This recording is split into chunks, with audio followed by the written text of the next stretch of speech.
Sepse këtu më duhet të them që niveli dytë patjetër që kemi nivelin e parë kur kemi konflikte është niveli individual. Individët i përkasin një kulture ose vinë nga një background socioekonomik i ndryshëm. Në familjet e tyre dhuna është parë si një mjet zgjedhës ose është duar trokitur, do thosha unë, dhe është lavdëruar, nuk është ndëshkuar në mjediset në cilët ato janë arritur.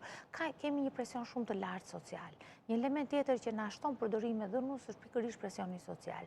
I antarëve të tjerë të komunitetit në të cilën e jemi, po dhe i situatës përgjithshme, ne jemi ende një shoqëri e cila edhe në media, po edhe në mjediset të tjera, ne kemi dukshëm raste të shumta dhune, dhunë verbale në disa raste dhe në dhunë fizike të pandëshkueshme, që është po prap një faktor i cili çon në mënyrën se si këta dy individ zgjedhin debatin. Çfarë çon një shoqëri në këtë dhunë?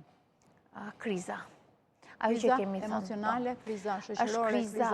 Ne jemi një shoqëri në tranzicion, dhe në një shoqëri në tranzicion, vlerat edhe normat janë ende në konflikt me njëra tjetrën.